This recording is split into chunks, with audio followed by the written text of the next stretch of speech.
as I had mentioned before, that we are going to be discussing about the financial universe. So equities and debt are not the only options that we have besides an FD. There are many other products such as gold, mutual funds, real estate, etc. So yes, we are also going to be talking about them in due course. But before that, I also want to discuss some very important concepts, that of savings and investment. Now, what is savings and investment, and what is the difference between savings and investment?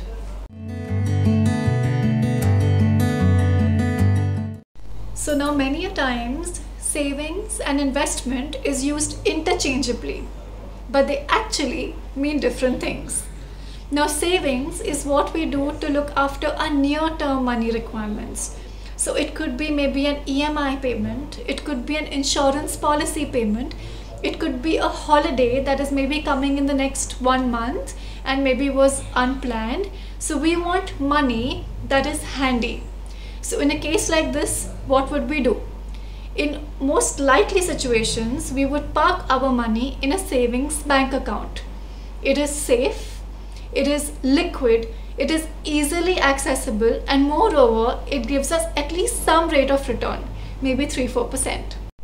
So now in India, we usually tend to get money at maybe marriage functions or birthdays, or we may visit a relative's house and they may just give us an envelope. Now what do we do with that money? We take that money and we keep it in our drawer or we keep it in our locker. But actually what is happening to that money? It's losing value. Why? Because of the culprit inflation. Now what is inflation? Inflation is basically the rise in prices of goods and services over a period of time.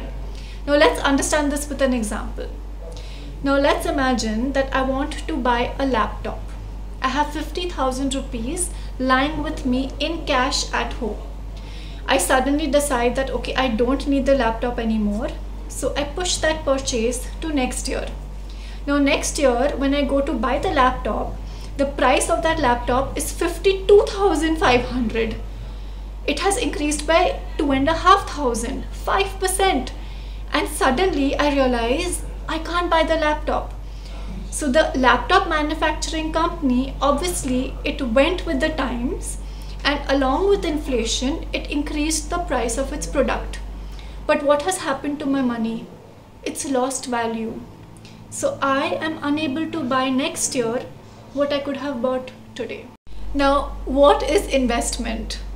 Now, investment is basically parking your money into longer term assets.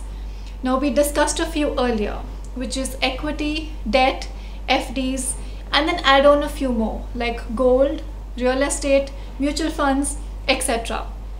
Now, what happens is that usually most people, when they do an investment for a longer term, many a times they accompany that with a long-term financial goal, which could maybe be buying a car, it could maybe be buying a house, it could be a fancy vacation that you all want to maybe plan over the next few years. Now, I have my money into financial assets, but I don't have a financial goal. So remember that goals are not a requirement while doing an investment. But what is extremely important is that that investment is for the longer term and you don't need that money in the near future. Now the reason for this is that investments are usually riskier than parking your money into shorter term assets. They're also less liquid, which means that if you need the money immediately, you may have a problem to get it. So just remember, whenever you are doing an investment, it should always be for a longer tenor. So if you have any questions or doubts regarding this video, you can always leave them in the comments below and I will try getting back to you with the answers. Alright guys, so with that we come to the end of this video. I hope that I was able to add a little something extra to your financial knowledge today. If you enjoyed this video and would like to get updates of our upcoming videos, you can click on the subscribe button below and also hit the bell icon. In my next video, I would be talking about some interesting concepts. We would be covering equities in a little more detail. We would be talking about what is market capitalization. And most importantly, we would be discussing what is Sensex and Nifty that everyone keeps talking about and also the news channels keep blabbering about. We're going to be discussing that in more detail. So can't wait to see you guys next time.